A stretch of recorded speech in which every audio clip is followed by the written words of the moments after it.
Essa aula de hoje é a trilha de implantação de governança de dados, ou seja, é um caminho a ser percorrido, né? Uma trilha de implementação da governança de dados especificamente para IA. 5 formas de implementar a governança de dados, sendo que 3 são relativas à inteligência artificial, 2 não necessariamente, apesar de poderem ser apoiadas. E nós vamos falar de uma hoje, porque a governança é uma coisa, é um mundo em si. Então hoje nós vamos falar o que seria o guia prático para transformar dados em valor estratégico quando você trabalha governança de dados para IA. Eu sou analista de sistemas, auditor de sistemas de informação, arquiteto de informação, sou gestor de governança de dados, tenho uma carreira longa nesse trabalho e sou professor de temas de tudo quanto é coisa de tecnologia da informação. Não dá nem para listar aqui de tanta coisa que a tecnologia da informação aborda, né? Eu sou escritor, sou palestrante, mentor, tutor. Se alguém precisar de algum auxílio, estamos aí. Autor de quase 400 livros, porque são 386, se eu não me engano, até agora. Então, para falar mais de 300 não dá certo. Mais de 350 fica estranho. Então, quase 400. E um desses livros, nós vamos distribuir para vocês como complemento da palestra de hoje, que trata de governança de dados para inteligência artificial. Esse livro eu foquei só no que nós vamos tratar aqui hoje, como um resumo mais ampliado, para vocês terem um guia realmente, se vocês precisarem, para fazer algum trabalho nesse aspecto, nesse contexto. Eu encerrei uma série de atividades para me dedicar apenas a ser escritor e palestrante, né? Como eu estou aqui, mentor e professor e tal, mas eu fechei a minha empresa de consultoria, que era especializada em governança de dados e administração de dados e auditoria de dados. Eu também tive uma empresa de publicidade e marketing, que foi uma experiência fantástica. E durante mais de 20 anos eu fui auditor de dados da empresa de tecnologia aqui da Prefeitura de Belo Horizonte, que é a Belo Abel. Além disso, eu fui gestor do portal de Dados Abertos Belo Horizonte, fui diretor de ensino da Faculdade de Administração e Contábeis da Milton Campos e por aí vai. O currículo é grande, mas eu queria apenas dar um situado aqui para vocês. Tentando entrar no tema, nós temos que a governança de dados, esse GD aqui, eu preferi colocar GD porque a governança de dados acaba ficando muito grande aqui no contexto, então ficou GD. A governança de dados, ela sempre existiu, acho que desde o tempo de Jesus, né? Se resolveu ter alguma coisa no mundo, a governança de dados estava lá. Eu não vou tratar da governança de dados, porque conforme o Flávio já relatou, isso já foi tratado em outros cursos. E para o pessoal que não fez os outros cursos, a gente pode pensar em fazer alguma coisa específica sobre isso. Então nós vamos tratar considerando que vocês já conhecem sobre governança de dados. Mas com a IA, houve uma recontextualização do papel da governança de dados que foi assim, surpreendente. A governança de dados tomou um rumo novo que não era esperado, porque o mundo já estava acostumado com a governança de dados tradicional ou clássica, conforme as pessoas que preferem rotular. E criou-se um novo mundo com relação a isso. E aí a gente fala a explosão de dados, né? O dado o novo petróleo, vocês já devem estar cansados de ouvir isso, mas a renovação do brilho da governança de dados com a IA foi muito forte nos últimos tempos. Inclusive, era um tema que já não estava tão explorado nos últimos tempos, tomou um papel novo de repente, né? E tem a ver com o que o Flávio falou de não se ter uma literatura muito vasta sobre o tema, porque realmente ela virou lugar comum. E agora está voltando, né? Então, quem se interessar em trabalhar com essa área, é um campo que está surgindo com imensas possibilidades. Para vocês verem, a gente tem hoje bancos de dados relacionais que foram os primeiros bancos, tivemos uma evolução para Data Warehouse, tivemos a outra evolução para Big Data, que surgiu o Machine Learning, e aí vieram os outros, agora com as evoluções dos computadores, os os novos formatos, as novas arquiteturas de banco de dados, né? Com os dados gráficos, os colunários, vetoriais, e já está chegando agora o computador quântico, ele vai dar outras possibilidades que a gente nem sabe quais, né? Todas essas modalidades de dados, elas têm que ter governança de dados, senão vira uma bagunça, não tem condição.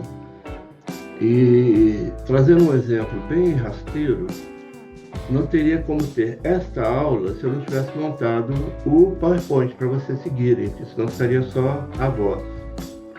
Esse PowerPoint é uma governança de dados dessa nossa conversa hoje. Então, assim, isso é uma coisa mínima, né? É só uma conversa. Agora, como é que funciona, então, os dados de uma empresa, né? Os dados do Brasil, por exemplo. A gente vê muito problema de governança do país por causa da governança de dados.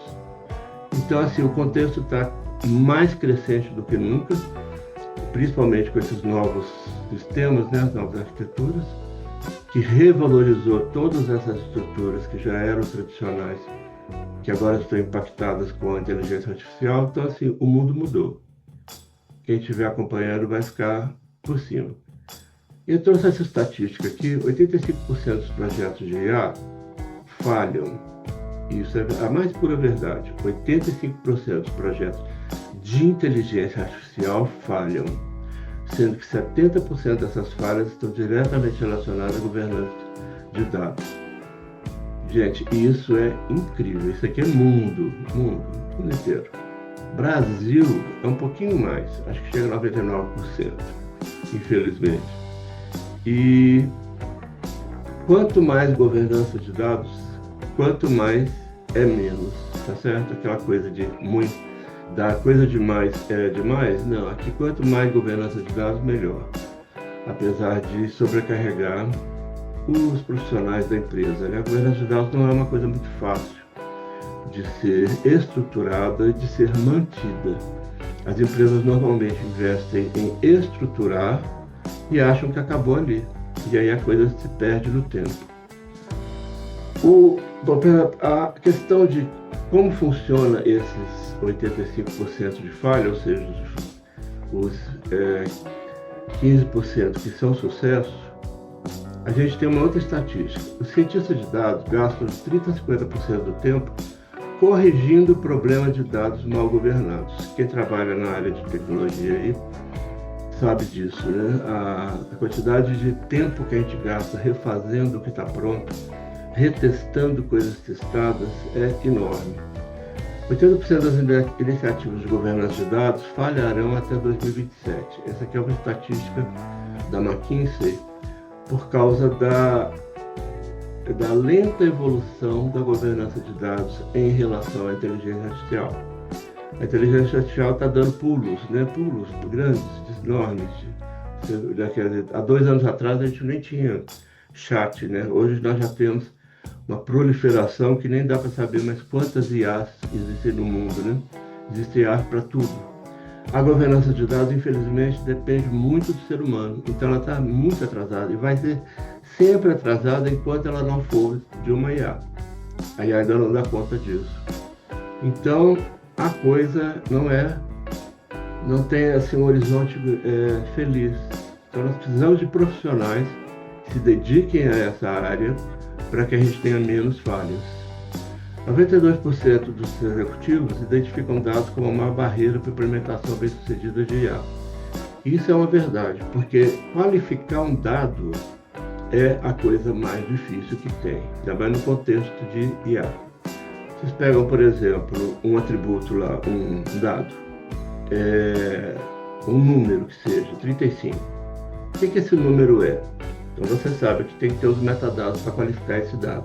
Então 35 pode ser o número de uma residência. O número da residência está lá no metadado. Agora, onde? Aí você tem que fazer uma associação com outros dados para falar que aquele 35 é o número de uma casa, em uma rua, em um bairro, em uma cidade. E aí, a qualificação, essa cadeia de metadados, os donos, os líderes de empresa, eles não têm essa consciência perfeita, né? Eles acham que ter o banco de dados só já resolve. Então isso tudo aqui cria um cenário muito favorável a não dar certo. Não é? Nós vemos que hoje uma empresa de sucesso como a OpenAI, a Anthropic, as empresas do Musk, são empresas que são um sucesso destacado porque fazem isso corretamente. Tá certo? Coisa que o Google está correndo atrás disso e não está conseguindo. Eu vi a notícia essa semana de que vão vender o Google Chrome. O Chrome vai mudar de mãos, porque o Google não está dando conta de tudo que tem que gerenciar em função da IA. A Apple está no mesmo caminho. Então, que são as grandes Big Techs que a gente tem, né? E isso consolida essa questão. E aí, mais uma vez eu digo, se vocês quiserem trilhar um caminho para uma profissão que vai ser extremamente necessária, pelo menos pelos próximos 20 anos, é a governança de dados. E aí, eu trouxe esse exemplo aqui, que é o caso do coração da IA, né? A IA está lá batendo. E ela precisa do machine learning, como a gente precisa de uma palestra como essa, para entender um assunto. Ela precisa do machine learning para compreender o que está sendo passado para ela. Todas as IAs funcionam assim, não tem exceção.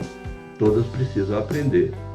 Para armazenar o que elas aprendem, tal qual a gente coloca no cérebro, elas têm as bases de dados. Aqui o exemplo é uma base de dados gráfica. E sem esse armazenamento, ela vira uma RAM, né? Uma RAM, desculpa. Ela vira simplesmente algo temporário. E aí não funciona, né? Ela tem que armazenar. Esse processo de armazenamento e de compreensão do mundo aqui da IA, isso é outro tema, nós não vamos tratar hoje não. Eu só trouxe aqui como exemplo para vocês entenderem como é que funciona a estrutura. Nós temos um aprendizado, nós temos uma estrutura de armazenamento e temos os algoritmos da IA para processar isso tudo. Quando a gente fala de governança, isso aqui implementa também as regras do que a IA precisa fazer. Tá certo? É como nós aqui, a gente tem que ter um processo, uma dieta de tal forma, a gente tem que ter uma rotina de tal forma, a gente tem que fazer uma alimentação de algum tipo, e isso em relação a IA são os algoritmos. Então, a complexidade dessa temática aqui amplia muito, e eu acho fascinante, para vocês também. Então, quando a gente fala aqui nessa arquitetura, o machine learning nós não vamos tratar nem da arquitetura, mas cabe destacar as arquiteturas atuais. Por quê? Porque os dados estão em estruturas, e é nessas estruturas que nós vamos lidar com a governança de dados. Então a gente tem o Lakehouse, que combina Data Lake com Data Warehouse. Temos o Mesh de dados, que é a abordagem descentralizada por domínios. Temos o Event Driven Architecture, baseado em eventos. Temos os microservices com banco de dados dedicados, que é cada serviço em seu banco. Isso aqui é muito para streaming. E temos o Data Lake, que é o armazenamento centralizado de dados em formato bruto. O Data Lake surgiu por causa do Big Data e agora já está no contexto da inteligência artificial. O Data Warehouse, que é um repositório estruturado para análise, que vocês devem conhecer, os relatórios gerenciais principalmente usam muito o Data Warehouse. O Lambda Architecture, que é o processamento batch mais streaming em paralelo. Isso aqui é para grandes disponibilizações de dados online. Kappa Architecture é apenas processamento streaming, então Netflix, Amazon Prime, etc. usam o Kappa Architecture para poder armazenar seus dados e organizá-los. Então veja, nós temos todas essas arquiteturas e aqui são só as principais. Eu não trouxe todas porque não é nosso tema. Aqui o que a gente vê é o quê? Nós temos diversas formas de armazenar os dados e cada uma tem a sua estrutura de governança de dados. Tá certo? A governança de dados do Lakehouse não é a mesma do Mesh Dados. E quando a gente implementa a inteligência artificial no contexto, cada uma fica ainda mais particularizada.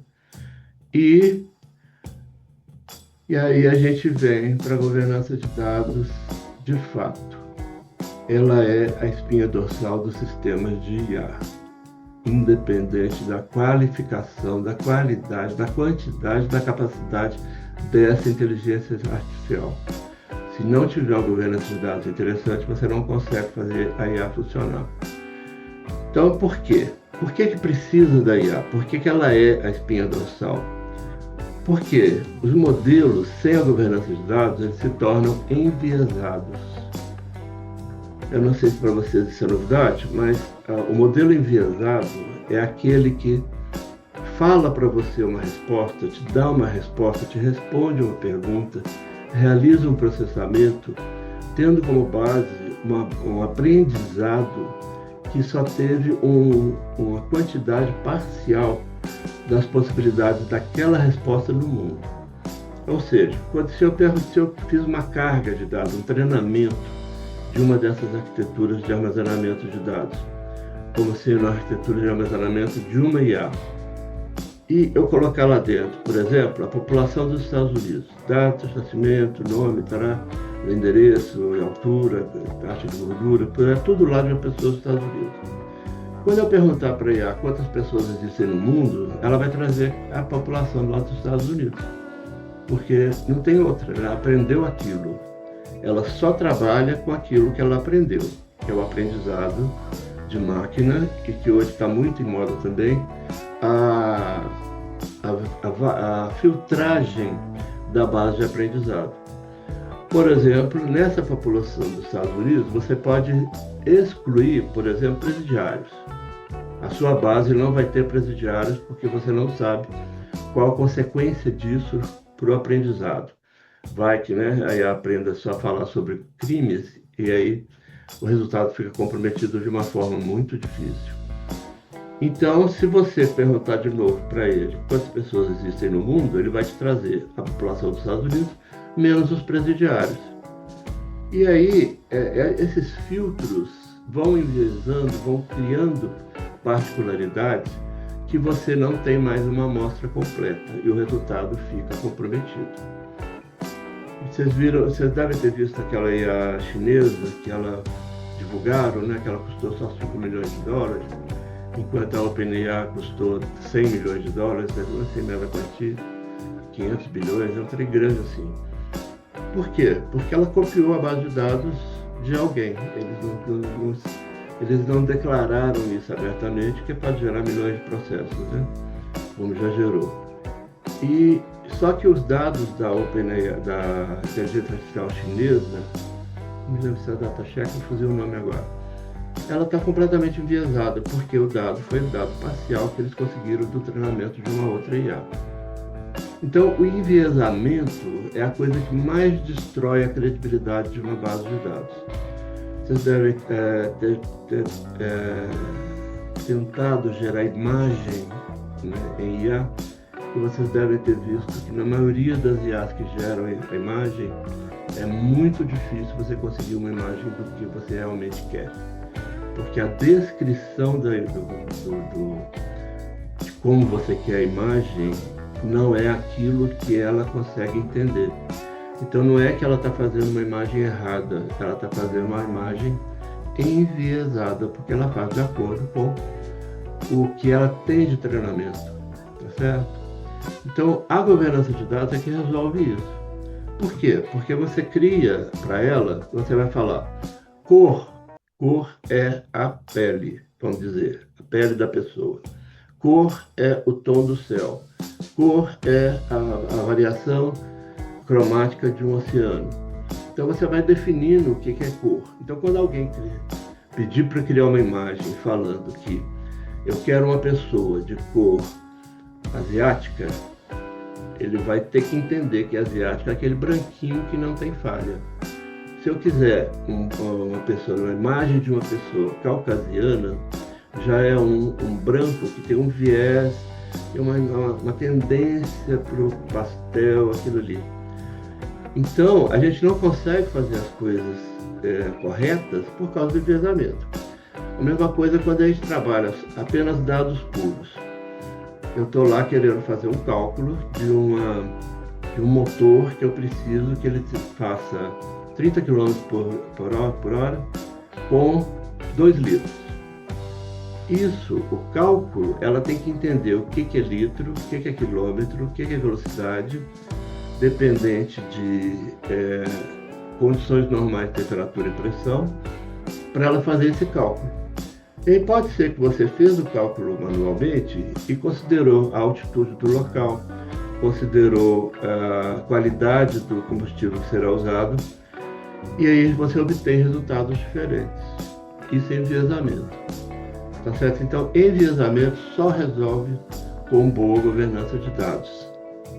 Sendo que nessa governança de dados está controle de qualidade, está a filtragem dos dados incorretos e tudo aquilo que tem que ser retirado para se ter uma base de dados, né? Uma base de aprendizado correta. As decisões não auditáveis, que também fazem parte dessa espinha dorsal, têm a ver com resultados que a IA produz e que você não consegue estar verificando se está correto. Imagine hoje a OpenAI resolver validar se todas as respostas que estão sendo liberadas no mundo se estão corretas. Não é possível, né? Muito menos o Claude, ou Gemini, ou Copilot, você não consegue fazer essa auditoria se o resultado está correto ou não. E eles estão transferindo para o usuário, né? O usuário é que é responsável por testar isso. Uma outra vertente dessa governança de dados ser a espinha dorsal é o retrabalho constante. 30% a 50% do tempo dos data science, como eu falei, são refazer, né? Por quê? Porque a especificação não foi correta. A IA ela é igual uma criança que tem muito conhecimento. Você tem que falar especificamente o que você precisa. Tá certo? Ela até está mais inteligente do que um ano atrás. E quando você pede, né, escreva um texto sobre a expectativa em relação às próximas Olimpíadas, ela faz corretamente isso. Muito bem feito. Agora, se você pede para ela qual é a expectativa de quem é que vai vencer as eleições do Brasil do ano que vem para presidente, ela não vai conseguir fazer. Ela vai gerar alguma coisa relativa a isso, mas ela não vai entender a sua pergunta de que você quer saber quem é que vai ser eleito. Principalmente porque ela não tem bola de cristal, né? Mas ela tenta fazer, e aí gera outro problema de governança, porque é um dado que não pode ser validado, porque a base de dados não gera uma resposta confiável. O vazamento de dados e a violação de privacidade também são outras coisas terríveis no campo da governança de dados. Na semana passada, não me lembro corretamente, Flávio, a aula do Mônaco, em que ele falou muito sobre a vulnerabilidade, né, os riscos dos dados. Isso está tudo aqui também, dentro da governança de dados. E enquanto IA, isso é mais frágil, porque, como eu falei aqui, das decisões não auditáveis, que você não consegue validar o que é que está sendo liberado, a IA já tem regras para evitar. Ela não fala sobre pornografia, ela não fala sobre pedofilia, ela fala que isso viola as diretrizes dela. Você não pode pensar, ela não te dá fórmulas para você se suicidar, ela não gera bombas, né, formas de gerar bomba, mas não é que ela faça mal feito, ela te fala que isso viola as regras da IA. Isso tudo é regra de governança, tá certo? Para poder evitar esses tipos de questões aqui. Não há como fazer o filtro da resposta, mas há como impedir de gerar o dado, que é bem mais fácil, né? Você coloca lá no algoritmo, que tem essa regra e vai. Se você conseguir burlar esse algoritmo, ela vai fazer. E até o New York Times, acho que foi em junho, eles soltaram uma lista de vulnerabilidades das IAs que estavam sendo gerados a partir de perguntas que você conseguia enganar. Então tinha uma lista de 20 coisas lá, que era geração de bomba, como é que você faz bomba nuclear, ela estava ensinando, como é que você enforca uma pessoa e coisas assim. E eles colocaram as perguntas do jeito que gerava a resposta, porque ela não conseguia filtrar. Ela não era uma coisa que ela conseguia captar que era aquilo que você estava fazendo. Então, a governança de dados, ela de fato se tornou a espinha dorsal. Por quê? Porque ela conecta todas as bases de dados com os quais ela aprendeu, tem que ser governado, tem que ser filtrado, tem que ser barrado, no caso dessas coisas que geram problemas para o ser humano. Pessoal, perguntas, etc., no final, vão anotando para a gente não interromper. E aí, para ter um norte, porque até a governança de dados tem que ter governança de dados. E para a gente fazer a governança de dados da governança de dados, a gente trabalha com o framework DAMA, que é o Instituto Mundial que propõe regulamentos para governança de dados. Ela propõe regulamentos. Se você não quiser, você não segue. Mas está tudo lá especificado da melhor forma que até hoje se conseguiu, que também foi feito por ser humano. E há falhas, né, como tudo, mas já está bem lapidado. E agora com a colocação do contexto da IA ficou um pouquinho mais complexo. E aí a DAMA, quem fez a governança de dados já sabe o que é, né? Data Architecture Management Agency. Eles já têm, agora com a IA ficou mais complexo e eles estão trabalhando isso. As estratégias de qualidade, as estratégias de segurança, as estratégias de metadados, as estratégias de integração e arquitetura, com ênfase em datasets, machine learning e deep learning, para que o framework consiga tratar de IA. E aí o framework se mantém como sempre foi, do framework clássico, só que agora há as especializações, os incrementos, né, relativos à IA.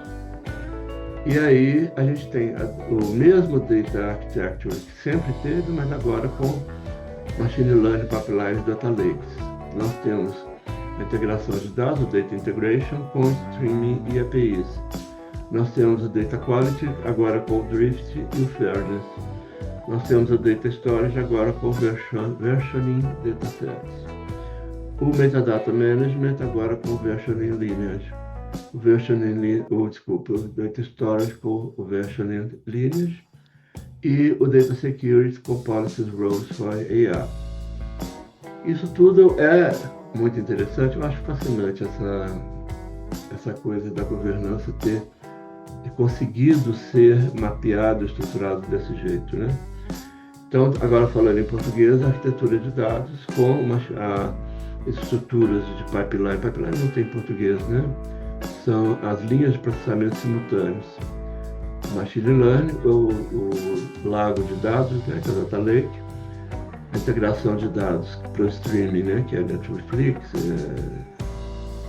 Amazon Prime, as APIs, que são as Applications Programming Interface, que são os programinhas que você faz para integrar estruturas.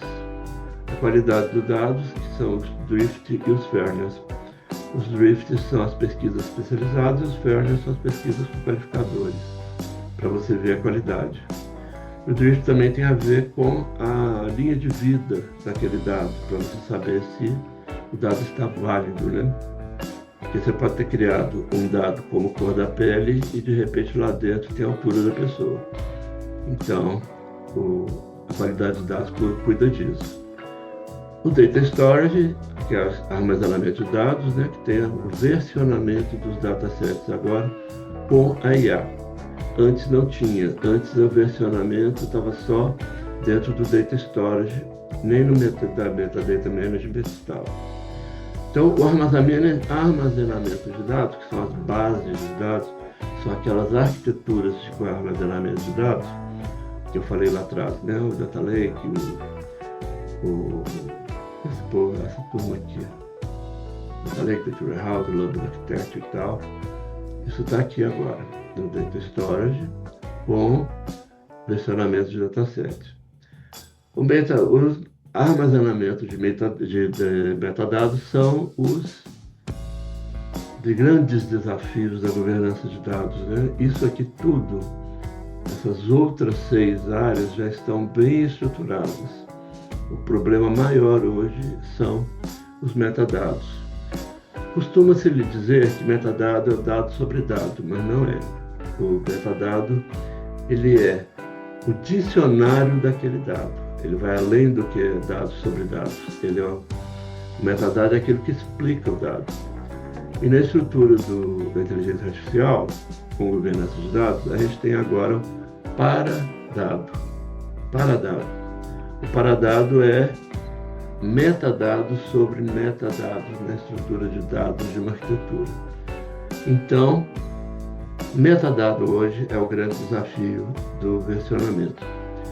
E com o advento das redes sociais, a gente nota que as pessoas estão perdendo a capacidade de descrever alguma coisa. Porque as pessoas estão muito mais acostumadas agora a ser rápidos naquilo que elas falam. Ser rápido naquilo que você fala dificulta quando você quer falar detalhadamente. Tá certo? Você descrever um dado é uma coisa muito complexa e não pode ser feita com velocidade. Vamos dizer que você queira descrever endereço. Eu vou fazer um metadados de endereço aqui nessa estrutura. Endereço pode ser, por exemplo, referência do local de residência da pessoa daquela base de dados, por exemplo, de pessoa física, né, no Brasil. Então, a referência do local de moradia daquela pessoa.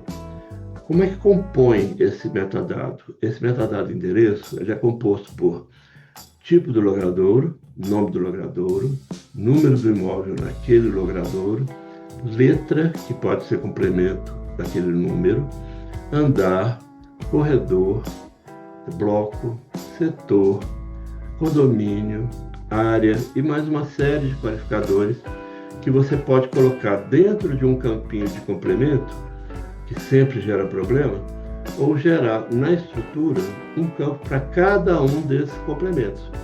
Então tem um atributo para, se for setor, você colocar o setor, se for prédio, você colocar o prédio, se for bloco, você colocar o bloco, se for andar, você colocar o andar, e tem que ser assim para IA entender.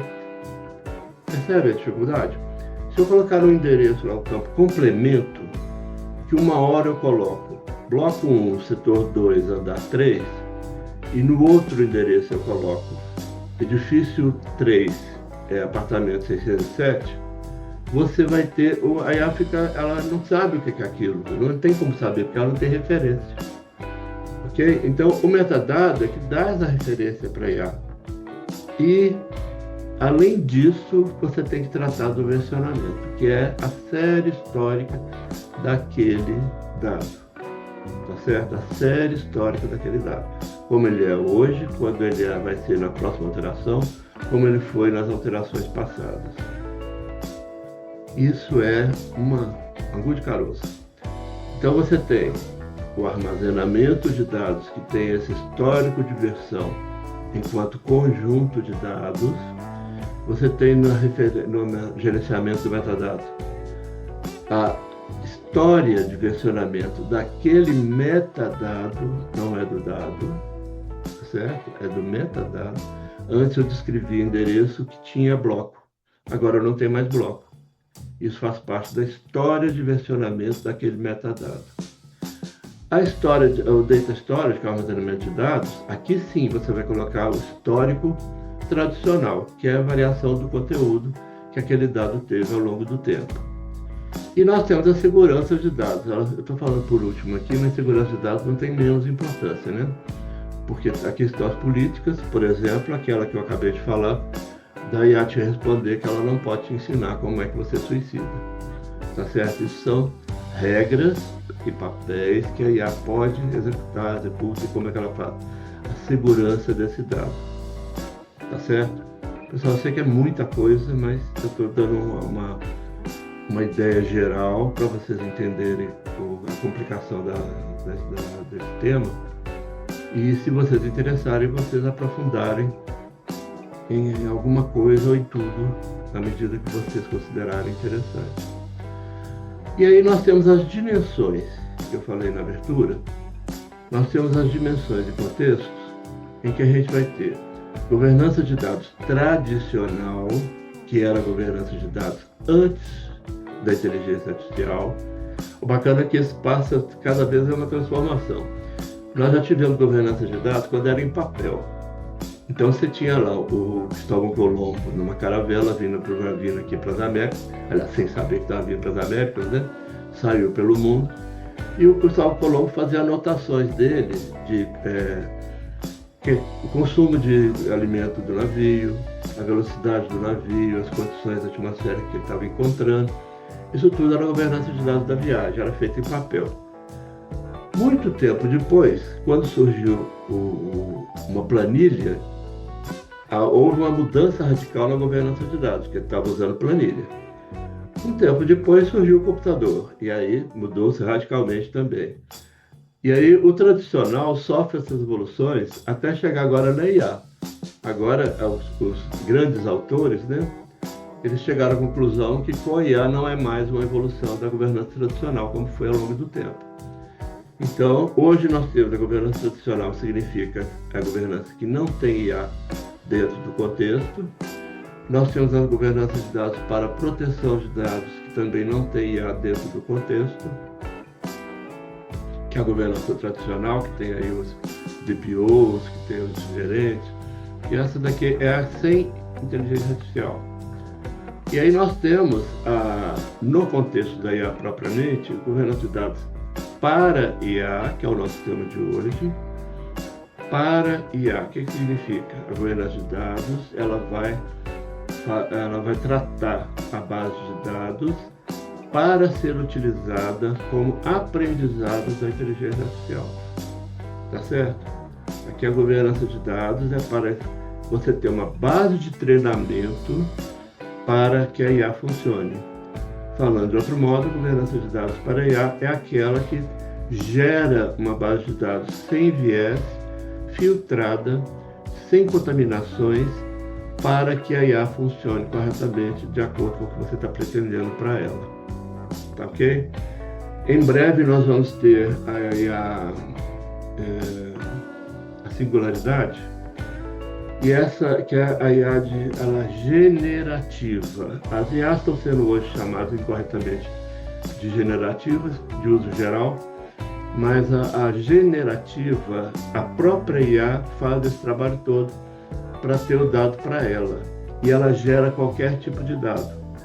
Então, quando a gente tiver a IA generativa, que o termo em inglês é generative mesmo, você vai precisar pedir para ela assim: faça para mim o planejamento anual da minha empresa, tendo como base o faturamento dos anos anteriores e com os recursos humanos atuais e com as equipes atuais. Você não precisa fazer mais nada, ela vai te dar um plano anual daquilo ali, ela sabe exatamente o que ela está fazendo. Isso é a singularidade. Enquanto a gente não tem a singularidade, nós temos que fazer esse trabalho, que é tratar os dados para o aprendizado da inteligência artificial. Ok? A governança de dados com IA é uma segunda categoria, que é você ter a governança de dados para a proteção de dados, por exemplo, com o apoio da IA. Tá certo? Você pode treinar a IA para que ela faça a gestão da governança de dados, para fazer a proteção de dados sem intervenção humana. Isso é a governança de dados com IA. Tá certo? A governança de dados tradicional, por exemplo, também pode ser ampliada. Você inclui no projeto da sua governança uma IA para ajudar a fazer o trabalho, e aí você vai ter governança de dados com IA. Então, com IA não envolve aprendizado é para IA. Tá certo? De IA é governança de dados do que a IA está produzindo. Então, quando você faz testes, antes de você liberar a IA para uso geral, né, liberar para a população, você está fazendo a governança de dados de IA, do que ela gera, tá certo? Que eu falei agora há pouco que não é muito fácil, porque o que ela libera é coisa demais. E aí, quando a gente vê que a pessoa está, a OpenAI, por exemplo, né, investindo 500 bilhões de dólares lá na interface da IA dela, é para fazer essas coisas aqui, gente, fazer base sem viés, para poder liberar para você usar sem risco para várias coisas, para você não precisar fazer teste de validação do que ela está gerando. O Claude é interessante que a cada resposta que ele dá, ele gera a frase, né? O Claude gera erro, você precisa confirmar.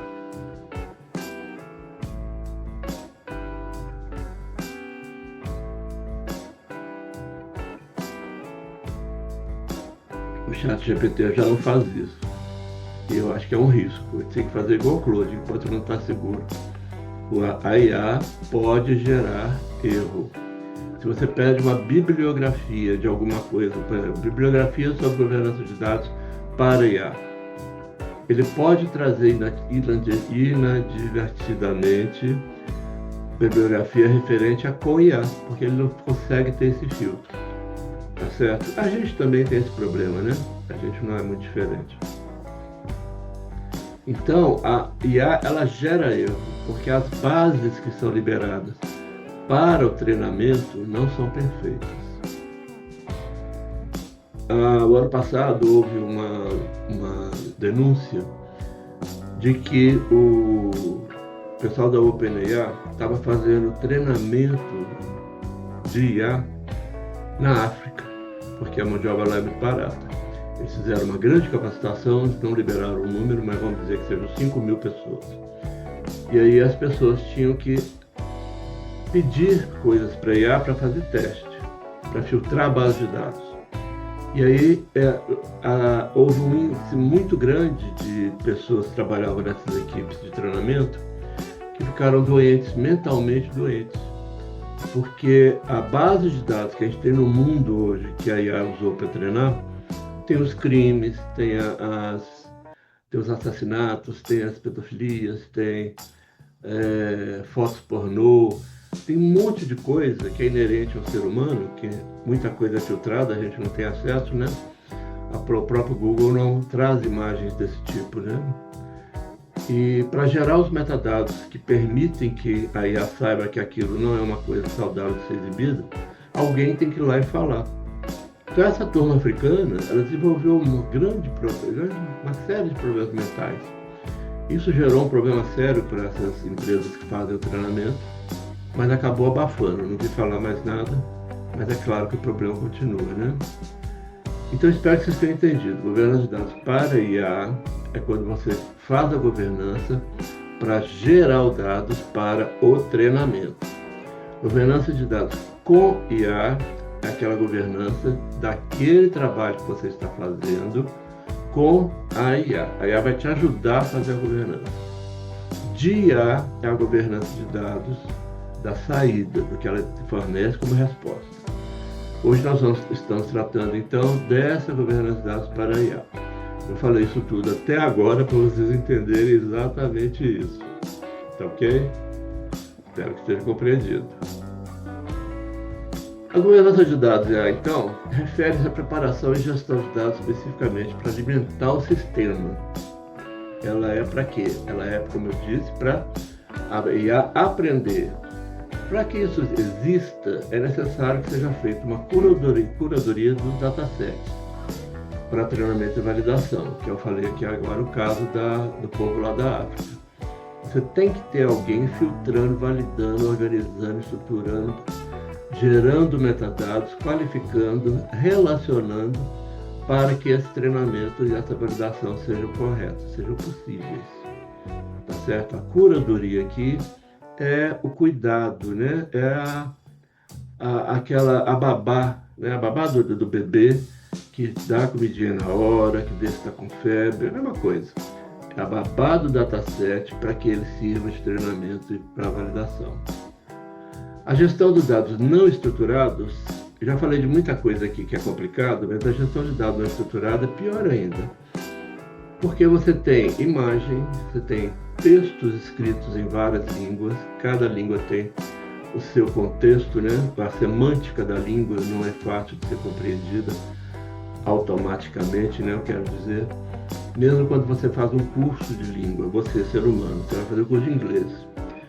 Para você entender os 250 sentidos do verbo to get, você demora uma vida, porque to get serve para tudo.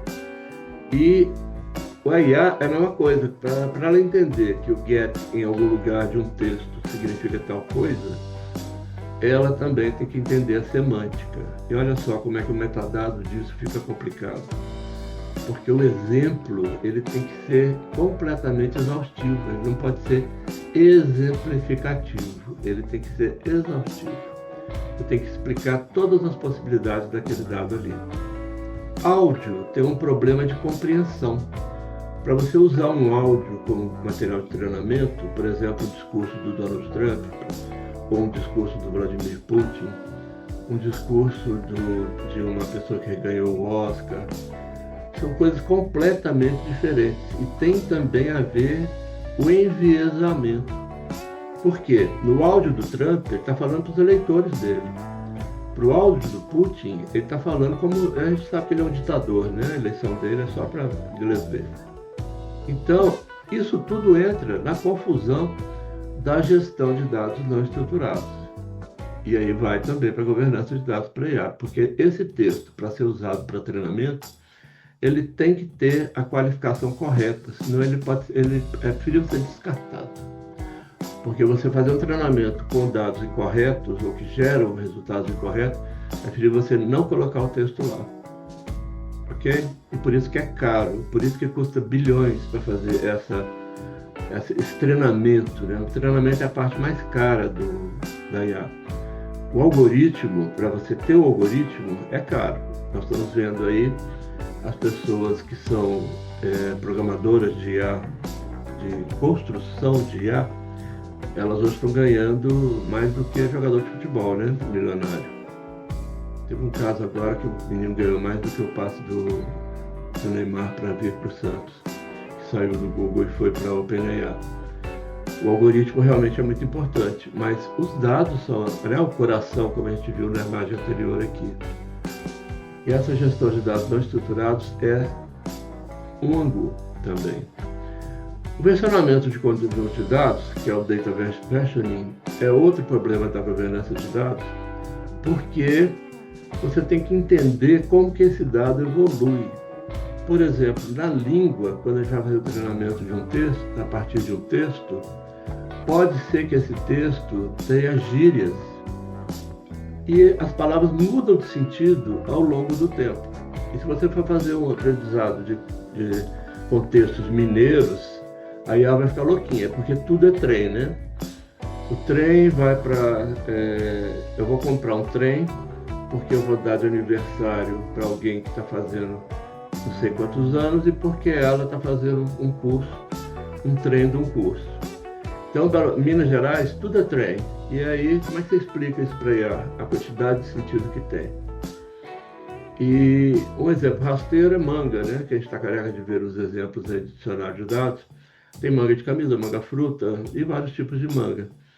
Tem que explicar isso para IA. Isso faz parte do treinamento para a IA e faz parte da gestão de dados não estruturados, porque não são dados que têm um significado único, né? E a evolução desse dado precisa ser feita em conjunto com essa gestão, para que o sentido semântico, o conteúdo daquele dado, seja compreendido ao longo do tempo. A validação da qualidade específica do Machine Learning, que é o Drift Detection Distribution Shifts, que são as evoluções desses dados em ponto semântico, conteúdo, regras gramaticais e até de sintática, isso tudo tem que estar dentro da validação específica do Machine Learning. O aprendizado de máquina não é só ler alguma coisa e transferir para o banco de dados. É ler alguma coisa, ou ouvir, né, ou ver com a foto e fazer essa gestão toda aqui. Anotação e rotulação são coisas que não estão previstas para ser armazenado na base de dados. E aí a gente cria setores dessa arquitetura de dados para colocar coisas adicionais. Ou que a IA não entendeu, ou que a pessoa responsável pelo treinamento está colocando para lembrar pessoas. Né? Por exemplo, se aquele dado é um dado de 1820 e não houve alteração. Então tem que tomar cuidado para não contaminar esse contexto, né, dos dados atuais. Por exemplo, lá nos Estados Unidos, se você falar negro, você está xingando a pessoa, né? Negro. Você está xingando a pessoa de negro, é pejorativo. Então, aí ela não pode liberar textos que falem sobre pessoas negro. Tá? Tem que fazer black, tem outras formas de falar sobre a pessoa de cor, né? Então, essa anotação pode trazer isso, tá certo? Você pode não ter tido uma forma de ensinar específica para IA, mas você coloca na anotação enquanto você faz o treinamento daquela base de dados.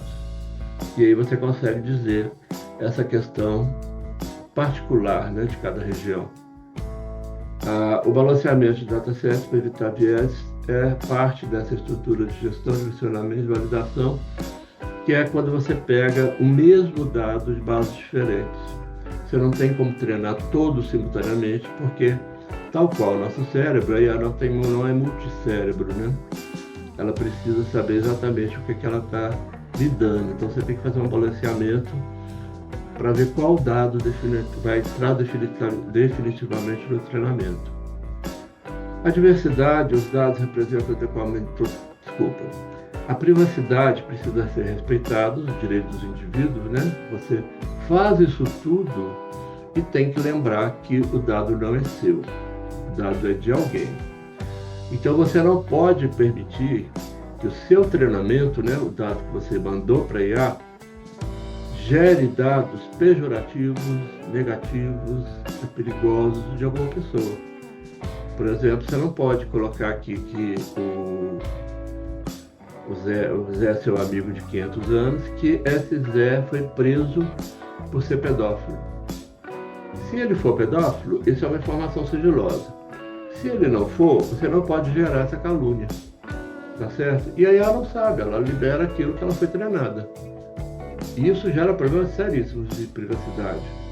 A diversidade dos dados, que seja a representação adequada da população, a diversidade tem que ser o mais ampla possível. Eu não estou falando aqui LGBT não, tá? Diversidade é a população que você usou para treinamento. Se você vai usar cor, você tem que usar todas as cores do Pantone, que quem define cor no mundo é a Pantone. Então, para você trabalhar cor, você tem que trabalhar todas as cores da Pantone, que é a população de cores, tá certo? O nome é população, que veio do inglês, né, de derivação direta, e população significa a amostra, tá certo? Então, os dados representam adequadamente toda a amostra possível. No caso de cor é Pantone. No caso de gênero, LGBT talvez. A última vez que eu olhei a questão de gênero, lá na ONU tem uma organização lá, uma estrutura, que eles definem os gêneros do mundo para ter um padrão. A última vez que eu olhei tinha 16 gêneros. Isso é ultra complicado. E a grande discussão que sempre teve nesse grupo lá da ONU é o que é ser homem e o que é ser mulher. Porque não se consegue chegar a um conceito. E outro conceito que é complicado também é família. O que é família? Atualmente se trabalha com o conceito de pessoas que habitam o mesmo teto, sob o mesmo teto. Família é pessoas que habitam sob o mesmo teto. É o conceito atual porque não se conseguiu fazer outro. E as discussões são sempre enviesadas. Você junta 2.000 pessoas para discutir o que é família. Cada uma trata do seu cantinho, seu quadrado, né, como dizia a Xuxa. E aí você não consegue, porque cada um luta pelo seu, né? Haja visto aí as confusões do Congresso para aprovar as leis. Então, a diversidade, a privacidade, o viés, a qualidade, a quantidade, tudo isso faz parte do contexto da IA. Caso vocês desejem migrar para quem não trabalha, né, com governança, você pode escolher uma dessas áreas e ser um especialista. Não dá para ser especialista em tudo, tá certo? Porque cada um desses aqui tem uma dificuldade, uma estrutura particular. Mas vocês percebem então que é um campo vasto de profissionalismo aqui, profissionalização. Você pode ser especialista em cada uma dessas áreas e vai ser muito bem remunerado, porque a coisa está precisando. Vocês podem ver que o Brasil ainda não tem uma IA, né? Não é por causa de algoritmo, é por causa de base de treinamento. Como o Flávio disse, a gente não tem nem livro sobre o assunto, né? É tudo em inglês e alemão, em francês tem alguma coisa. Em português só tem eu, que eu saiba. E porque o campo realmente é muito vasto e muito complexo. Falando então do nosso tema, especificamente a trilha de implantação de governança de dados para IA, que nós já entendemos a governança de dados para IA, agora nós vamos entrar na trilha de implantação. Que a gente vai ter o quê? Inicialmente, olha só, essa trilha, ela respeita a estrutura do framework, mas a trilha é uma especialização dessa framework para treinamento da IA, tá certo? O framework ele é genérico, ele é para tudo, todos os tipos de governança, e agora também com IA. Então, isso que eu vou falar para vocês agora, da trilha de implantação, é uma especialização, é um segmento, né? A gente pincela o conteúdo relativo à implantação de IA. Então, primeira coisa, avaliação e diagnóstico de risco. Nós temos a análise de gaps e risco, que tem o quê? A identificação de lacunas na infraestrutura de dados, a avaliação de riscos de privacidade, segurança e conformidade, a análise de capacidades técnicas e recursos humanos disponíveis, o mapeamento de recursos regulatórios aplicáveis. Como eu disse para vocês, se vocês quiserem se especializar em alguma coisa desta trilha, você pode ser um profissional que só identifica lacuna na infraestrutura.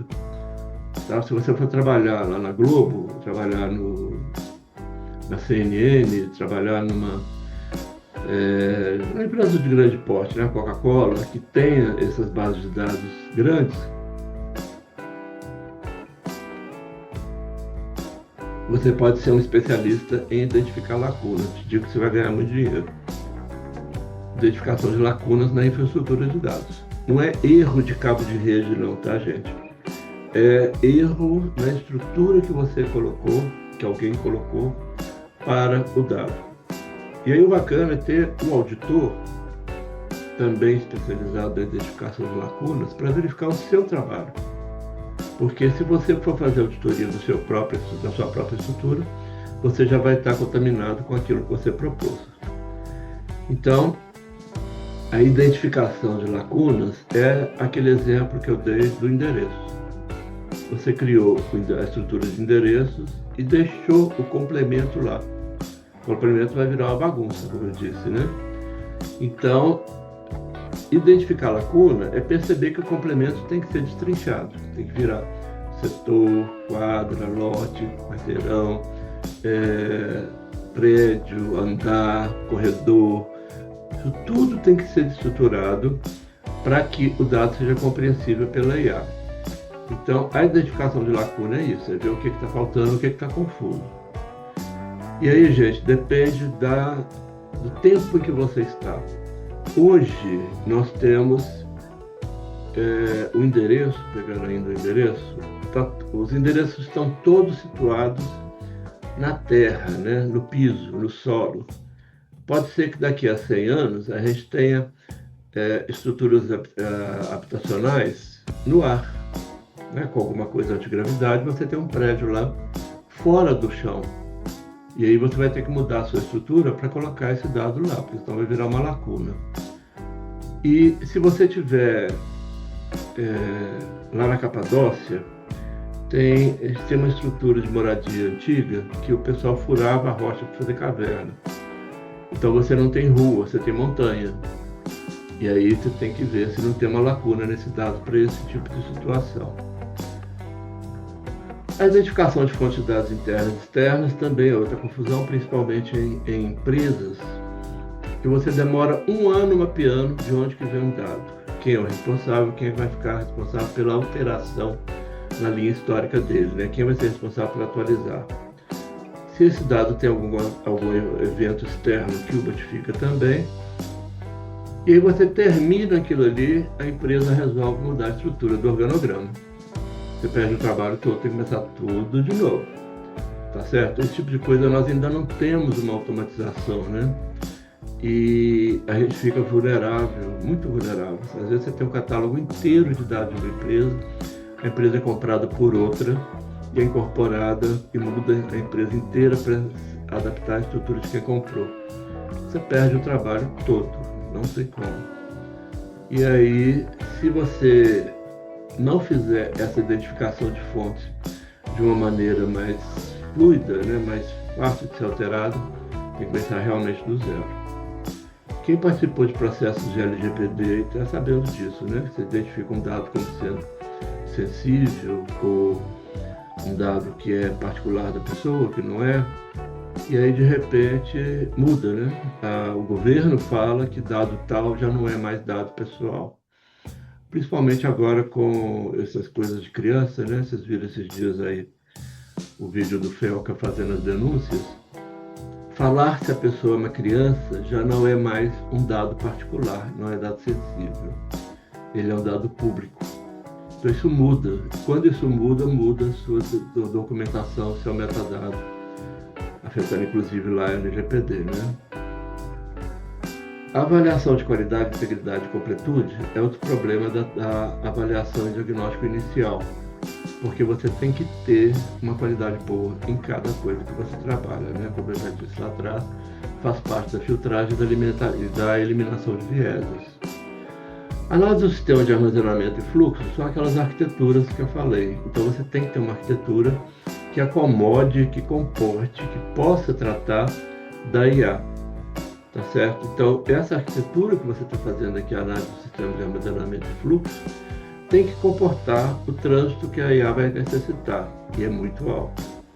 Então, se você tem uma estrutura muito básica, não compensa você colocar IA, porque você vai ter que colocar uma Ferrari e de repente lá você precisa só de um Fiat 500, né? Ou de um Fiat Mobi. O levantamento de projetos de IA em andamento ou planejado, você tem que levar em consideração para poder fazer o mapeamento do estado atual. E tudo interfere, né? Isso aqui tudo é fruto de um trabalho conjunto para você gerar um mapa do estado atual. Não é simples, precisa de bons profissionais. O próximo item dentro da avaliação e diagnóstico, que é o nosso primeiro item da trilha de plantação, nós ainda estamos nele. Agora a gente falou sobre o mapeamento do estado atual e agora a gente está na análise de gaps e riscos. Gaps são lacunas, né? Espaços. Então, a gente tem a identificação de lacunas, do mesmo jeito, tem a avaliação de risco de privacidade, segurança e conformidade, tem a análise de capacidades técnicas e recursos humanos disponíveis e tem o mapeamento de recursos regulatórios. Essa análise de gaps e riscos, o Elon Musk fala que a gente deve colocar uma pessoa que seja pessimista. Você tem que ter um pessimista na equipe para fazer esse trabalho, porque principalmente quem fez aquele mapa inicial aqui não serve para fazer esse trabalho, porque aqui é uma auditoria, porque é um diagnóstico. Então aqui agora você vai fazer uma auditoria do que foi proposto como situação atual. Se você coloca a mesma equipe para fazer o diagnóstico, você vai ter um viés terrível, porque o pessoal que fez vai fazer o diagnóstico uma coisa e vai falar que está 100%. Então o ideal é você ter uma pessoa externa, ou um grupo de pessoas, que sejam pessimistas, para poder avaliar todos os problemas que a sua estrutura pode ter. Tá certo? E a pessoa que não é um pessimista nato e que faz isso bem, hoje está recebendo a denominação de nexialista, que é a pessoa que entende de tudo e ela não tem conhecimento profundo de nada, mas ela faz a relação entre aquelas coisas que estão sendo discutidas. Então, esse pessimista vai fazer uma avaliação diagnóstica e vai olhar o que está faltando, os riscos que está correndo. Aquela pessoa, né, que você fala, né? Mas eu vou colocar aqui um servidor quântico, não sei o que outra coisa. Ele vai perguntar para você, e o cabo que vai ligar esse servidor? O cabo? Não pensei, vamos ver então, vou colocar um cabo de alta capacidade. Tá, mas e o que está lá do outro lado? Sabe, essa pessoa ela vai esmiuçando com a equipe, né, os gaps e riscos. E daí você vai ter o mapa atual. O segundo caminho, o segundo passo da trilha de implantação de governo de dados para IA é o estabelecimento de princípios fundamentais. Porque nada faz tudo, tá certo? Tudo tem um contexto, tudo tem um limite. Então você tem que definir esse limite para ter o seu horizonte. Senão você vai fazer uma coisa genérica e não vai dar certo. Para isso você precisa ter definição de visão e objetivos estratégicos, estabelecimento de princípios éticos, criação de diretrizes e definição de padrão de qualidade. Vejam que isso é bem natural, né? É bem óbvio, porque você tem que definir para que você vai fazer aquele trabalho. Então, se você vai implantar IA em uma empresa, você tem que passar pela governança de dados para IA, para depois você ter a IA disponível naquela base de dados daquela empresa. Aí você vai fazer, para que serve essa IA? A IA pode ser para coordenar funcionários? Pode. Ela pode ser para fazer balanços no finanças da empresa? Pode. Pode ser para controlar estoque? Pode. Pode ser para coordenar cobrar atraso do funcionário? Pode. Ela pode organizar a reserva de salas da empresa? Pode. Quer dizer, ela pode um monte de coisas, mas ela faz isso dentro de quê? Dentro do contexto dos dados da empresa. Tá certo? Então, esse é o limite dela. Você não vai pegar a sua IA e vai trabalhar outra empresa, porque é outro dado, outro viés, outra filtragem. Então, a visão e objetivo tem a ver com aquele contexto que você está trabalhando. Aquela empresa, cada empresa tem o estabelecimento de princípios fundamentais. E a gente pode até entender que aquela missão, né? A empresa tem missão, tem objetivo, e isso vai definir isso aqui. Estabelecimento de princípio ético, né, tem a ver com não vai mentir, não vai exagerar, não vai prejudicar ninguém, coisas do gênero. Que também são as diretrizes de transparência e explicabilidade. Quando você pedir um relatório para ela, se o relatório não existir, ela tem que tentar gerar o relatório de maneira que você consiga ir detalhando aquele relatório, que tem a ver com a explicabilidade, a capacidade dela de entender e de explicar o que ela está fazendo. A definição de padrão de qualidade, né, tem a ver com o controle de qualidade mesmo. Você vai ter lá se o número é número, se ele é positivo, se ele é inteiro, se ele é até um limite máximo, né? Por exemplo, no mês do ano, o limite máximo é 12 e o mínimo é 1. Então isso tudo está dentro dos padrões de qualidade.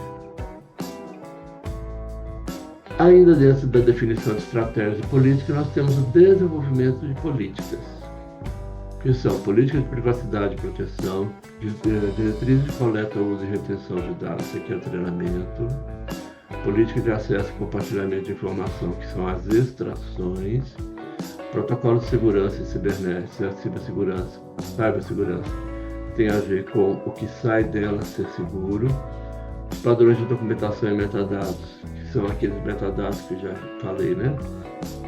Você tem que ter padrão para falar o que é uma coisa, você não pode ter.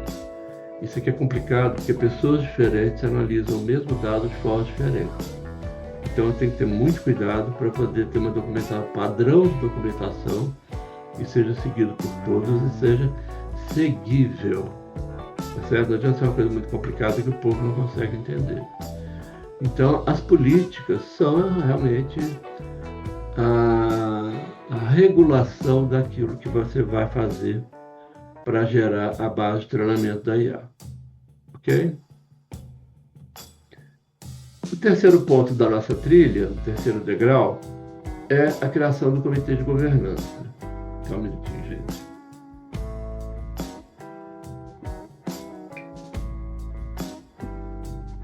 O comitê de governança, veja bem, por que o comitê de governança veio depois?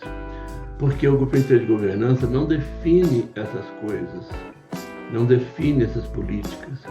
O comitê de governança, ele estabelece como que a governança vai seguir tratando todos os temas de uma empresa, ou todos os temas daquela estrutura que você está lidando, E veja que o treinamento da IA, da OpenAI, o Claude, o Gemini, o Copilot, isso aqui é uma coisa complicadíssima, porque é o mundo inteiro, né? São todos os temas. Então, você não pode confundir dados do setor automobilístico com o setor de armamento para guerra. São coisas completamente diferentes. Então, isso aqui estabelece pessoas que entendem daquilo ali. Ou seja, você vai além da política. A política é uma coisa de orientação. O comitê é um grupo de pessoas que entende daquele assunto para poder especificar a base de dados.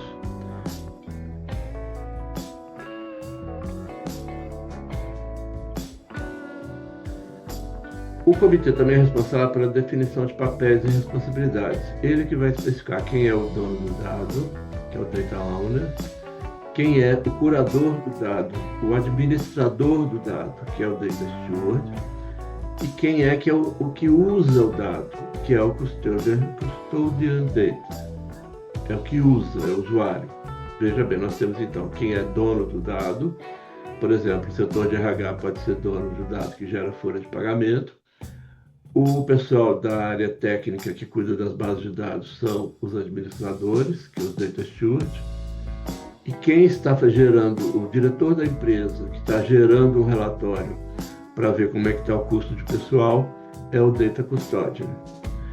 A nomeação de um Chief Data Officer, ou responsável equivalente, também é feito pelo Comitê de Governança. O Chief Data Officer é o chefe da SQO, Data Owner, e o Data Steward, que é o chefe do escritório de dados. Antigamente chamava Administração de Dados, e agora é Data Office. Criação de grupos de trabalho especializados por domínio. No caso do OpenAI, por exemplo, parte dos custos bilionários são exatamente para montar os grupos de trabalho por domínio. Imagina que é coisa demais, né? Ainda dentro da estrutura organizacional e governança, nós temos um passo 2, que é o processo de tomada de decisão, que é o estabelecimento de fluxo de aprovação para projetos de IA, definição de critérios de avaliação e priorização, criação de processos de escalação e resolução de conflitos, implementação de mecanismos de feedback e melhoria contínua. Esse fluxo de aprovação para projetos tem a ver com os domínios que você vai tratar. Então, para você ter um projeto de IA, você tem que falar qual vai ser a ordem que você vai seguir. Porque nenhuma empresa consegue fazer o projeto todo simultaneamente, isso não existe. Então você vai fazer primeiro para recursos humanos, segundo para mobiliário, para patrimônio, né? Terceiro para gestão de compras e estoque, quarto para gestão de segurança e por aí vai. Então você tem que ter uma aprovação de um fluxo. Essa aprovação do fluxo depende da valorização, né? Qual a importância que cada item tem na linha histórica desse projeto. Primeiro vai ser recursos humanos, primeiro vai ser patrimônio, o que vai ser? Dependendo da organização, cada uma define de uma forma, né? Então, é o comitê de governança que faz essa aprovação. A definição de critérios de avaliação e a priorização também, né? Porque se o grupo determina que recursos humanos vai ser a primeira coisa tratada nessa IA, você tem que ter um critério de avaliação para poder priorizar qual é esse recurso humano. Vai ser todo mundo? Vai ser o pessoal que é vendedor? Vai ser o pessoal que trabalha internamente na empresa? Isso tudo tem que ser avaliado e priorizado para poder gerar o fluxo, para poder gerar o processo de toda essa estrutura de gerar dados para IA. Implementação de mecanismos de feedback, melhoria contínua, né, que é a coisa de você ter respostas sobre o que você está fazendo, né, avaliação.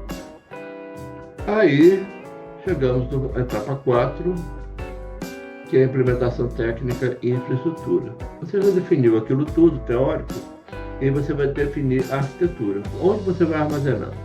Você vai colocar em um data lake, data warehouse, você vai estabelecer o pipeline de dados, que vai ser tratamento de dados em paralelo, né?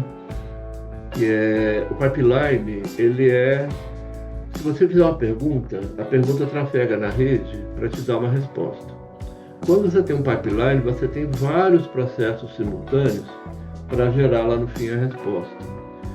E aí você tem que estabelecer como é que funcionam esses pipelines para poder a sua arquitetura atender. O normal é a gente ter o data lake com os dados, e aí o pipeline já leva os dados para o data warehouse, tá? De acordo com as regras do data warehouse. Implementação de ferramentas de catalogação e descoberta de dados, que é aquela questão do metadado. E a descoberta de dados é algo que acontece durante todo esse trabalho, que você descobre dados que ficaram mal definidos ou ficaram sem definição. E aí você tem que adaptar ali, mas não é grande problema, porque você ainda está construindo. A criação de ambiente de desenvolvimento, teste e produção, que isso é tradicional da engenharia de software, né? E aqui tem que ser bem seguido, porque o desenvolvimento você pode fazer tudo errado e fazer de novo. O ambiente de teste você já tem uma restrição, né? Porque já tem coisa pronta. E também você tem no ambiente de testes a conexão com aquilo que já está em produção, como base, sem poder alterar, né? Claro. E a base de produção, que é a base real que está sendo disponibilizada lá para o usuário. Então, a gente tem também, dentro da implantação técnica de infraestrutura, as ferramentas e tecnologias. A implementação de plataformas de Machine Learning Ops e Model Ops é a questão de você ter profissionais e as arquiteturas de dados que você consiga fazer a modelagem e o aprendizado de máquina de forma mais automática. Nunca é 100% automática, mas ela é mais automática. Isso tudo aqui, gente, é para tema de curso, tá? Isso tudo é curso, cada um deles é um curso. Ferramentas de monitoramento de qualidade de dados, para ver essa história que eu falei. O número, ele tem limite? Está no limite? O número é real ou ele é inteiro? Está nesse formato? O número, ele perde validade? Tem que ver. Porque, por exemplo, um decreto, ele precisa virar lei em tanto tempo, senão ele perde a validade. Então o decreto tem uma lei de vigência, tem uma data de vigência. Essa data de vigência faz com que essa versão daquele número do protocolo deixe de ser válido, porque ele perdeu a vigência. E aí você tem que mexer em todos os dados que tem a ver com ele, porque você tem que desativar, né?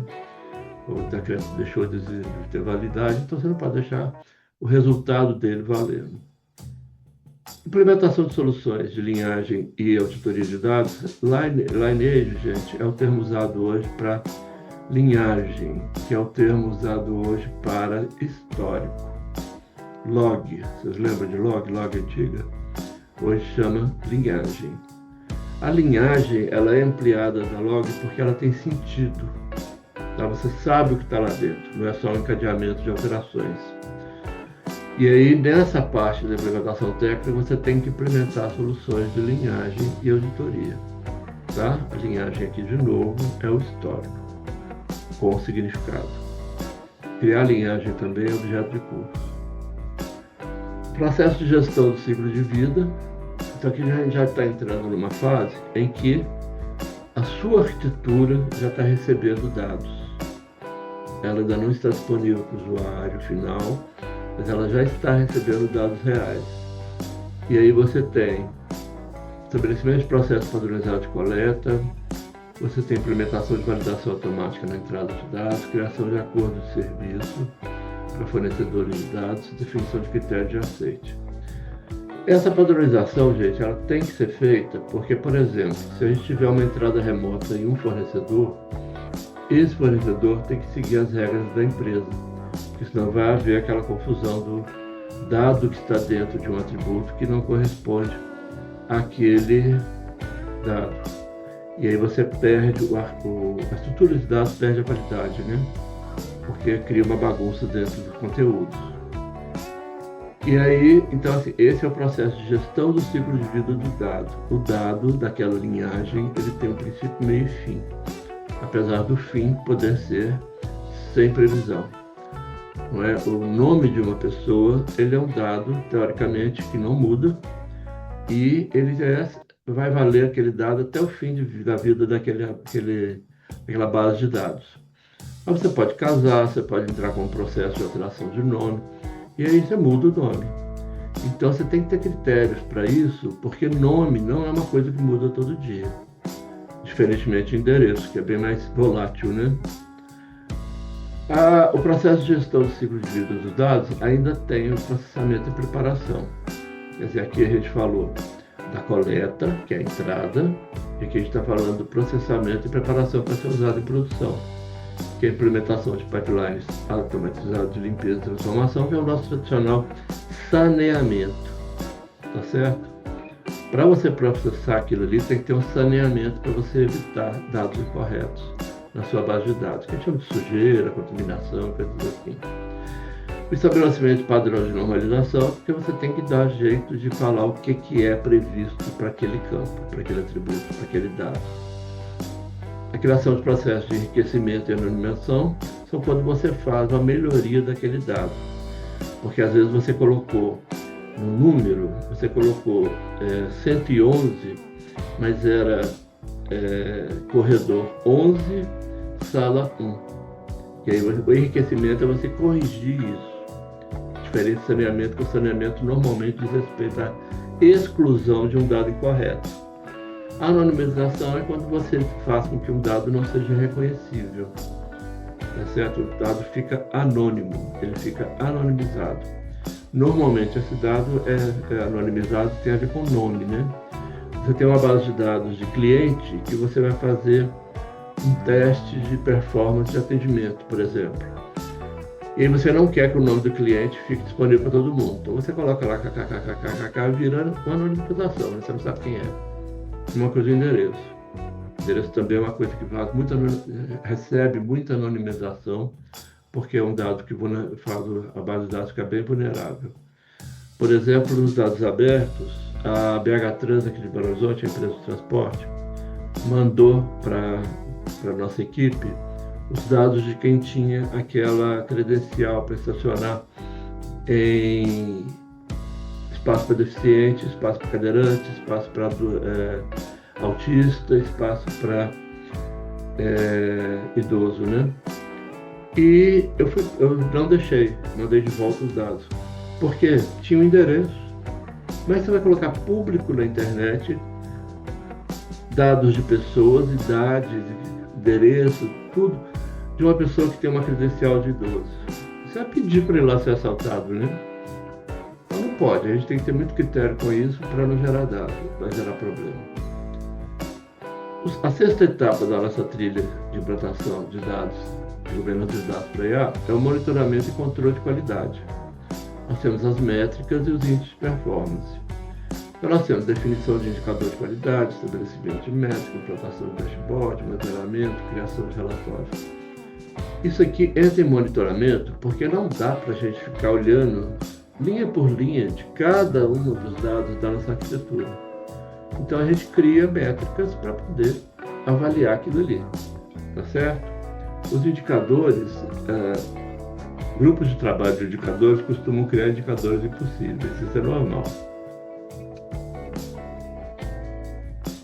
Eu fiz um trabalho para o governo federal que eles queriam, dentre os dados que eles solicitaram, eles queriam saber a quantidade de crianças fora da escola.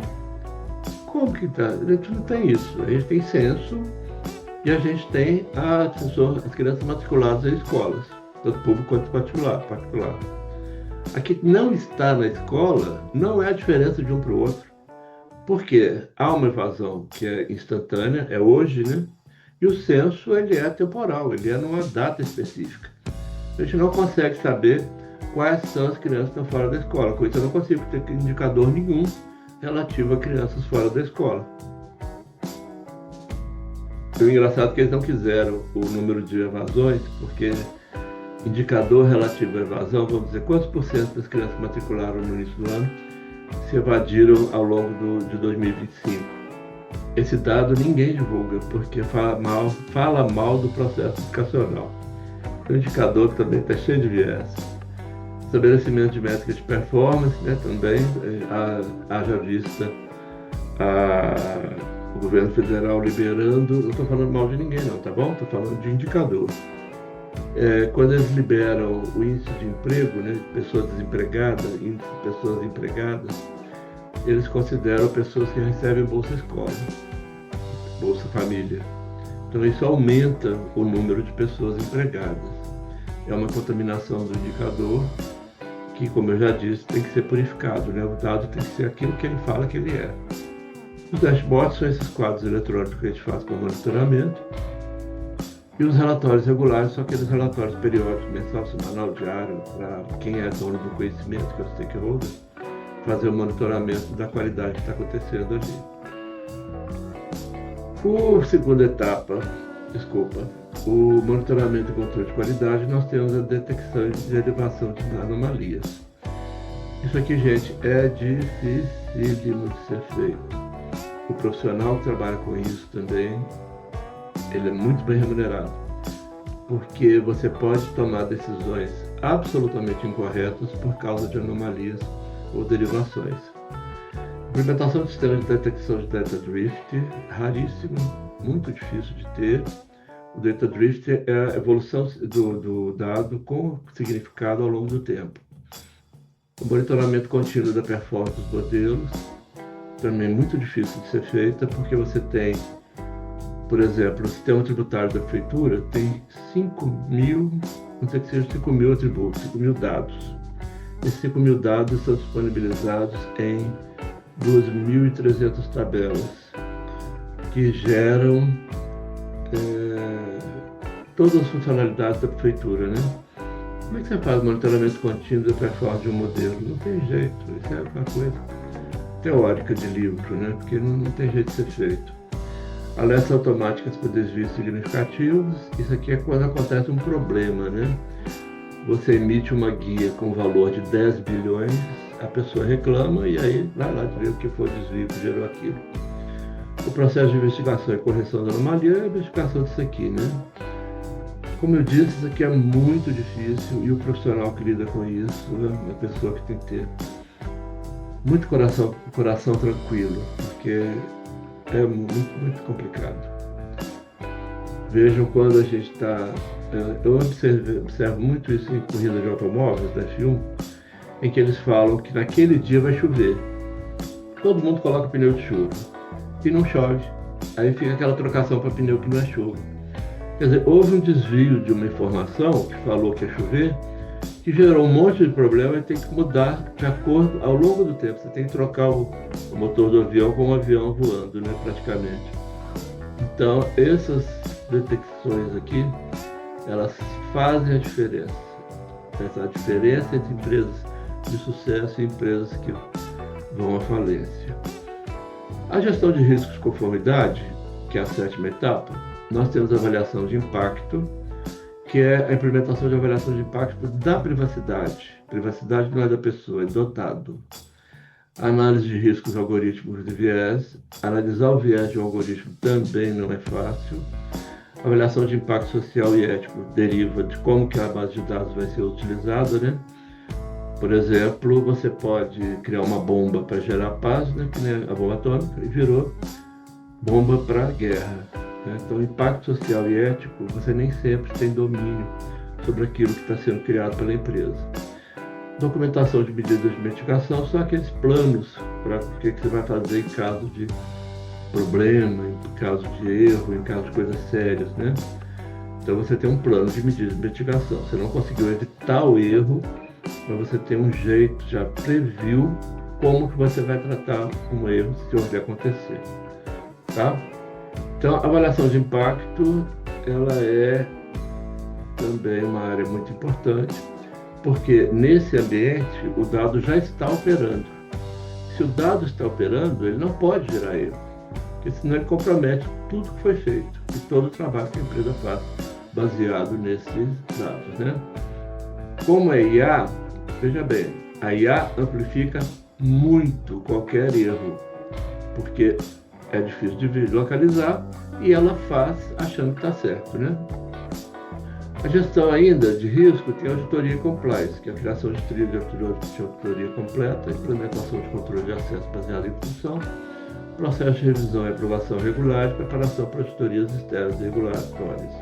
Esse aqui é o processo de auditoria. A auditoria é mais simples, se é que pode chamar de simples, é mais simples porque ela vê coisas que existem, essas coisas funcionando, essas coisas gerando resultado e ela analisa se tem algum problema. Não é uma coisa assim desesperada como é o caso do impacto, né? Ocorreu um erro sério, você tem que resolver. Aqui não, você está analisando como é que está a estrutura, as vulnerabilidades, se tem alguma coisa que pode ser melhorada e que pode realmente ser melhorada, né? A ideia é sempre positiva. O oitavo passo da nossa trilha é o treinamento e capacitação tanto do usuário quanto das pessoas que participam da equipe. Você faz uma capacitação inicial para todo mundo estar nivelado na mesma coisa, né? Está na mesma página. Ao longo do tempo, as pessoas vão criando os seus vieses próprios de trabalho e precisam ser reeducadas.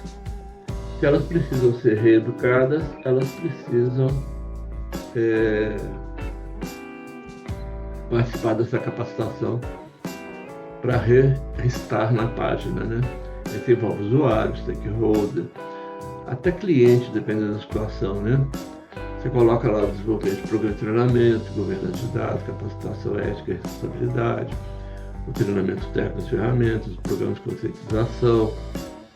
Você ensina a pessoa a pensar com o pensamento da empresa e da governança de dados sendo usado, né, aquela metodologia toda, e a questão da IA nesse contexto, como funciona a IA. Claro que você não vai dar os algoritmos sobre a empresa. Além disso, no treinamento e capacitação, nós temos o desenvolvimento de competências, que são a identificação dos gaps de conhecimentos, plano de desenvolvimento individual por equipe, programa de certificação, educação continuada, criação e comunidade de práticas internas. Isso aqui também parece fácil, mas não é. Porque o desenvolvimento de competência é eu identificar que determinada pessoa ela tem um talento para tal coisa. Se ela tem um talento para aquela coisa, eu posso patrocinar cursos para ela poder evoluir, tá certo? Isso é bem interessante, né? A implantação gradual e piloto são agora que nós estamos falando em entrada em produção. A entrada, seu trabalho baseado em IA, você vai fornecer dados para IA. Veja que nós estamos nessa fase ainda, né? Governança de dados para IA. Então nós vamos começar a seguir tudo que a gente planejou para enviar dados para IA. Então nós vamos ter a abordagem faseada, que é em fases, tem seleção de casos de uso, pilotos de menor complexidade, que é só para fazer, né, aquele teste beta bem básico, implementação incremental por domínio ou área de negócio, que você vai fazer, não dá para fazer tudo ao mesmo tempo, né? Você vai priorizar de acordo com o comitê gestor e coisas assim. Você vai dizer o que é que vai ser feito primeiro. E disso você vai tirar as lições aprendidas e os ajustes necessários, para você voltar lá no início e refazer o que precisar de ajuste. Expansão de casual para outros casos de uso. E aqui é basicamente um aprendizado em tempo real, né? Você dá o dado para a IA, vê o que aconteceu, vê se deu certo, se não deu, o que tem de errado, vai lá, muda a estrutura toda, faz de novo até dar certo e por aí você chega lá na base completa. A gestão de mudança, ela é mais para quando você já está com a base toda estruturada. Então você tem que ter uma gestão coerente da mudança ao longo do tempo, que é a comunicação clara dos benefícios, o movimento stakeholder, a criação dos especialistas internos, que é os champions, né? Os donos do conhecimento, e gestão de resistência e barreiras culturais. Isso tudo você vai seguir passo a passo. Então, aqui realmente já é para quando está funcionando para o usuário. Porque aqui na abordagem faseada, a gente está fazendo ajuste, de acordo com o teste que a gente fez do dado que a gente entregou para a IA. Aqui a gente já está funcionando e a gente vai fazer uma mudança, por exemplo, de ampliação. Nós vamos ampliar o nosso servidor, nós vamos ampliar o cabeamento que vai melhorar a rede. Então essa mudança ela tem que ser feita de acordo que não atrapalhe o processo normal de funcionamento. O 10º degrau é a medição de melhoria contínua, né? Que é, você já fez tudo, agora você vai fazer uma manutenção periódica para melhorar. Então você vai fazer uma avaliação de resultados que mede o Return of Investment, né? Que é o ROI. retorno do investimento, das iniciativas de governança, avaliação de maturidade e governança de dados, análise de indicadores de satisfação dos usuários, benchmarking com melhores práticas. A avaliação de maturidade é um programa específico de alguns institutos, para você ver se a sua instituição tem autoridade naquilo que ela está fazendo. E você tem vários graus. É raro você ter uma organização que esteja no topo desses graus de avaliação. O normal está na média. Análise de indicadores de satisfação do usuário, isso é super importante, né, para ver se o resultado está sendo satisfatório. O benchmarking é quando você monta um banco de testes. E aí, aquele banco de testes com as melhores práticas vai servir para o próximo trabalho de IA que você for fazer. Que você vai começar do zero, você não tem benchmark. Quando você já tem um projeto implantado, aí você tem um primeiro benchmark. Esse benchmark vai ser enriquecido com aquilo que você for tendo de resultado de teste daqueles projetos que você está usando para governança de dados para IA. Ok? Dentro da medição contínua, nós temos a evolução e a adaptação, que é a revisão periódica de políticas e processos, né? Aquela coisa natural da evolução, de seguir em frente. A adaptação a mudanças regulatórias, como eu disse, por exemplo, no caso, dizer se a pessoa é criança, antes era dado pessoal que não podia ser revelado e agora já pode. Então, isso é mudança regulatória. O governo pode liberar um decreto, como o pessoal está fazendo agora para fazer aquele plano de redução de impacto dos tarifaços do Trump, né? Então, esse pacote de benefícios tem que entrar na estrutura que você já tem. E isso é uma adaptação a mudanças regulatórias. Incorporação de novas tecnologias e metodologias, isso é legal, né? Tudo que for novo, tecnologias que você puder colocar testado e avaliado é sempre bom.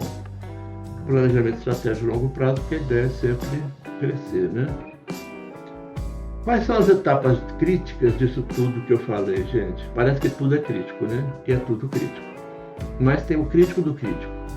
Então nós temos a gestão da arquitetura de dados, né? O Data Lake, Data Warehouse, aquela coisa toda.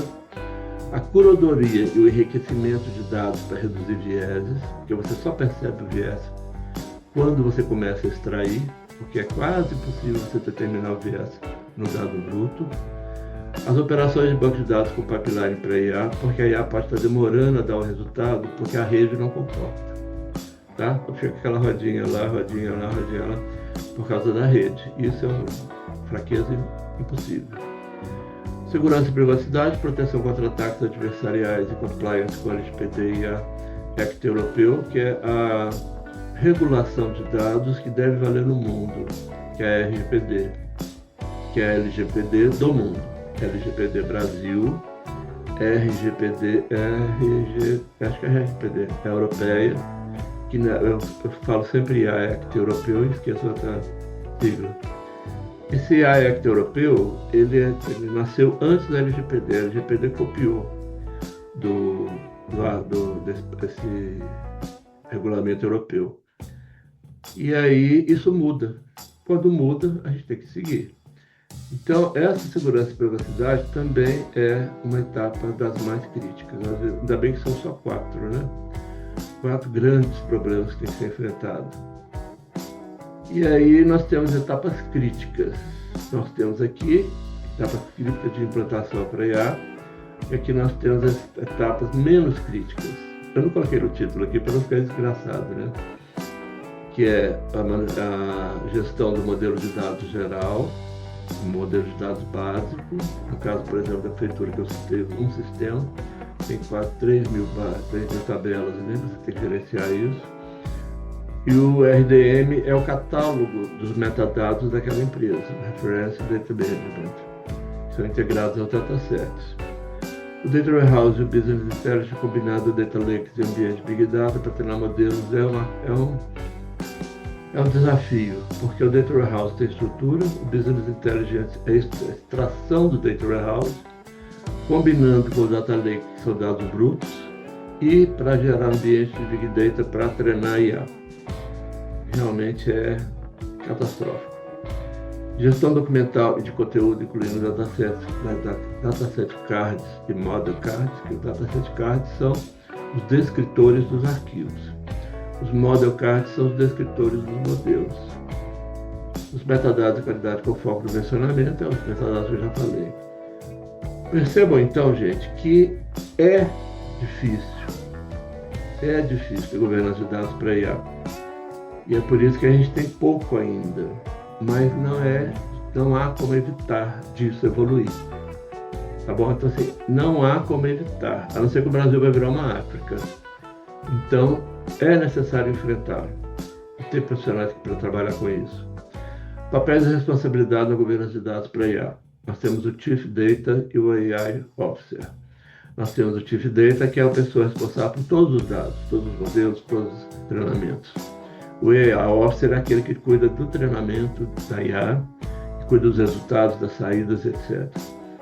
Cientistas e engenheiros de dados especializados em IA, que nós temos até agora cientistas e engenheiros de dados para Big Data, para Data Lake e para Data Warehouse. Nós ainda não temos cientistas e engenheiros de dados especializados em IA.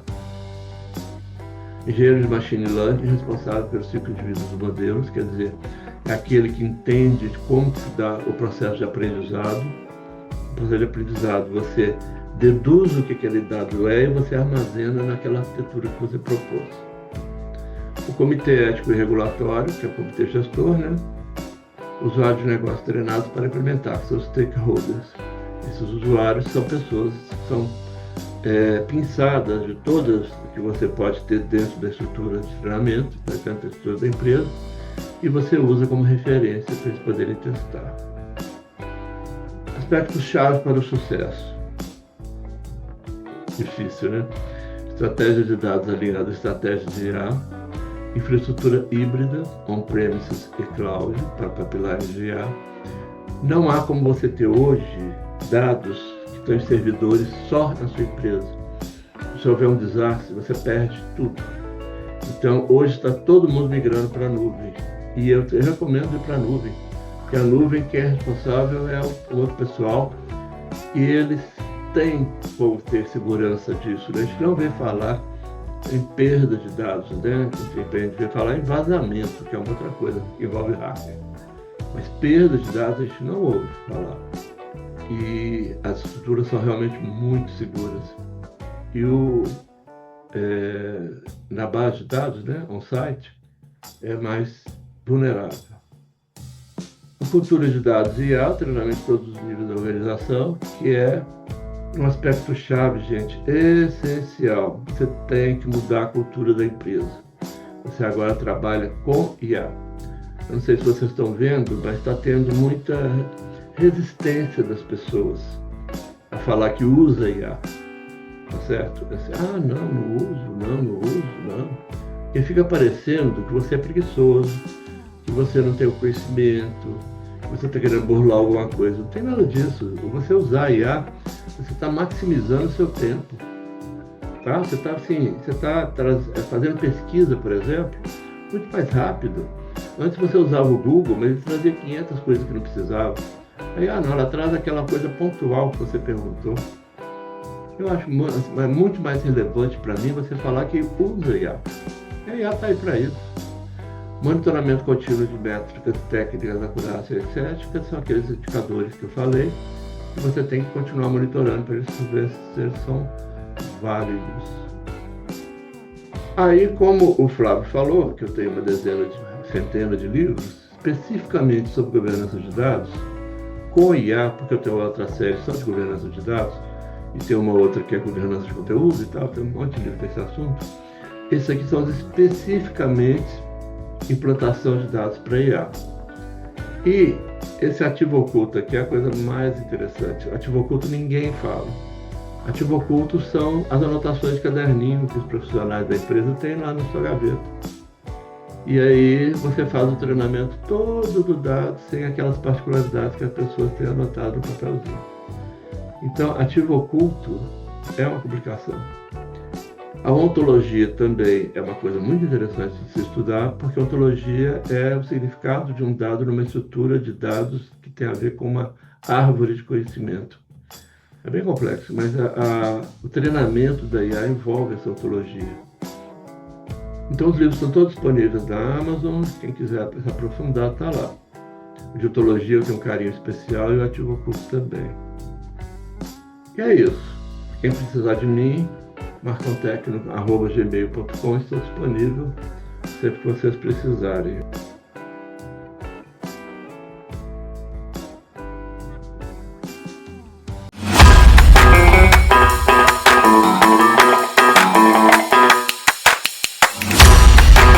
Obrigado por assistir ao vídeo, espero que o objetivo tenha sido alcançado. Vejo você no próximo vídeo. Um abraço do professor Marcão.